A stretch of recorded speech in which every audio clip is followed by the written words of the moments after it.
Joe Budden says his podcast is bigger now than it ever was with Rory and Mal. I think the era with Joe, Rory, and Mal is by far the best. It's like Stone That Cold, The that's Rock. not that's not replying to what he said. That is replying to that. I don't know. All No, right, it's not. all He right, he's tell me. he's he's speaking to you about a fact, not an opinion. The How is that a fact? fact It is a by fact. numbers, by sheer It is a numbers, is a fact. Tell me the dog, numbers, dog, Joe. dog, dog. I've been What do you listening to want to this. know? You said by sheer numbers. You introduced numbers. I thought you had them at the ready. I do. I just posted them. I just published them. You didn't see them?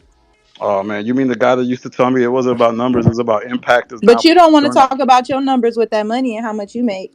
If Joe tells Mm. everybody here how much money he makes, I will tell you how much Danny. money I make. Anyway, you're ignoring the point. The point is, you can deny it all you want, but the fact remains that the show is bigger than it's ever been. It's I just don't it's a bigger product than it's ever been. define That's it. bigger. Define bigger. This, More this, people this. Look, watching and listening. You're making more More content. people. More no. More people. What do you think comes along with making more content? You know, because you Oh, just upped okay. yours. I More got you. viewers, more subs, more downloads, more everything. By any metric you want to use, the pod is much bigger today than it's ever been. Yeah, I Now, was. that don't negate your creative point, right? Because there's mad people that feel like you. That's a creative point. There's no argument in a creative argument. But the numbers are the numbers. I would. You was number one when you was at Spotify, right? You was number one when you was at And until Spotify. they started doing their little tricks. At the time, everybody was copying your whole swag of the Friends Who podcast, right? I just feel like you had more impact back then, but I think the pod is still great now. Oh, that's cap. Oh, you capping. I'm done with you. But nah, I stand by that. I still feel like even you posting numbers says a lot to me because I remember when you said you never posted numbers. So you grew, but we didn't in 2 years. I was Oh, just about to make that That's point. Goddamn. that's crazy. I'm growing like ice, dog. You got I'm it, big evolving. dog. During the Rory and Mal era, y'all remember Loaded Clips and I forgot his name, Zay? The compilations were getting hundreds of thousands of views and they were just all of the love of Rory Mal, Joe. Like, that was it. That doesn't exist now in the same way. There was an attempt to create a new version for the Bionic 6, and that did not get any views. I saw that guy. And I think there's a reason for that.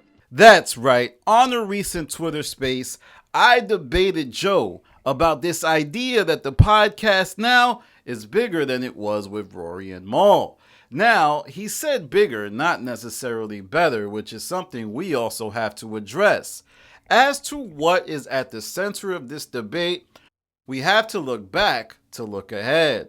Now, remember Rory, Mal, and Joe? They're often regarded as one of the top podcasts that ever existed, largely because Spotify built their plan of entering podcasts around their pod. And later on, Spotify would become a big player in the podcasting space. Now, what is at the center of this is that over their time together, Joe Budden, Rory, and Mal built a chemistry seldomly seen by any podcast before or since. It was like the three just had a perfect way of being around each other. It often felt like you were part of the conversation and you weren't necessarily listening. It felt more like a social gathering instead of a production.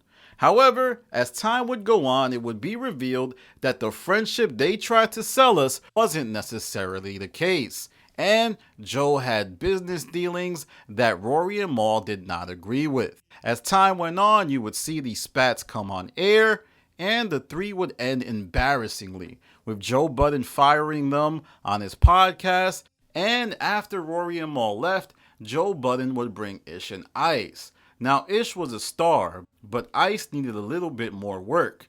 Still, they found a good chemistry. One that no longer had the weird awkward tension that existed between Rory and Joe, and allowed all of the members of the audience to kind of just take the podcast for what it was, a podcast.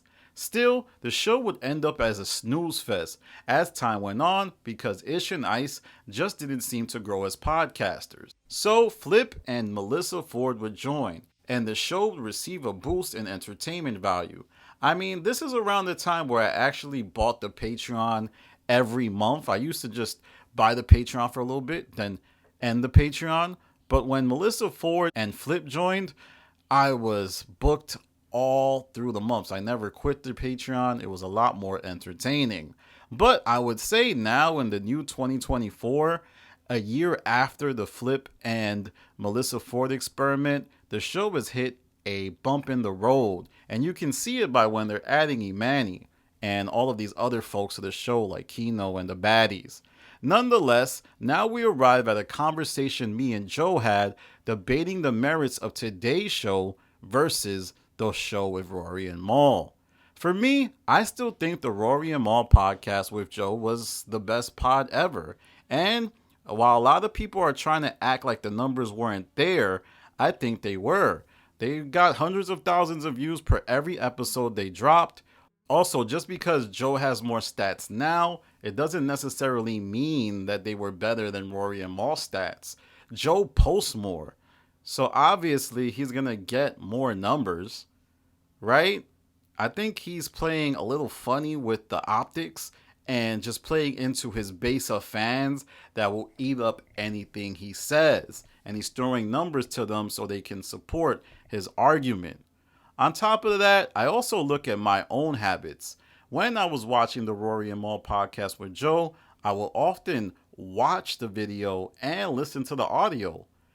That's right, it had crazy entertainment value.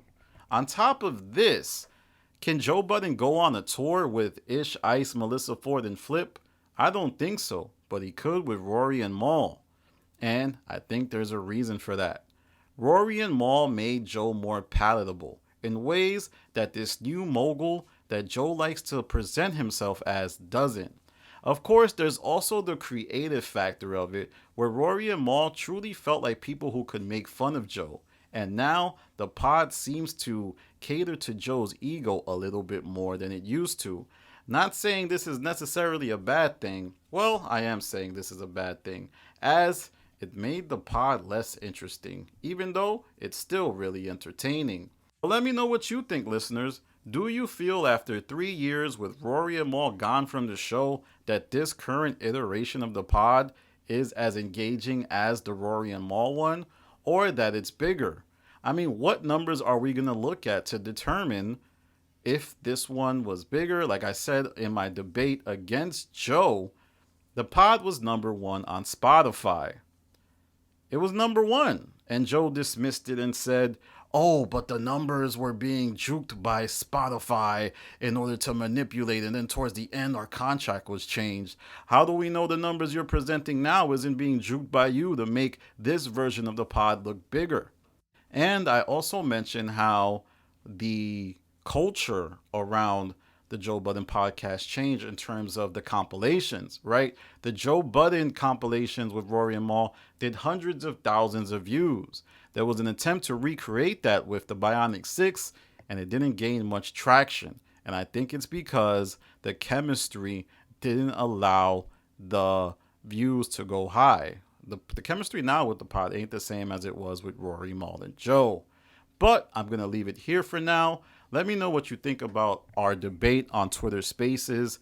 This was a Twitter Space. This is back when Joe Budden used to join the Twitter Spaces at the end of 2023, and they were actually interesting.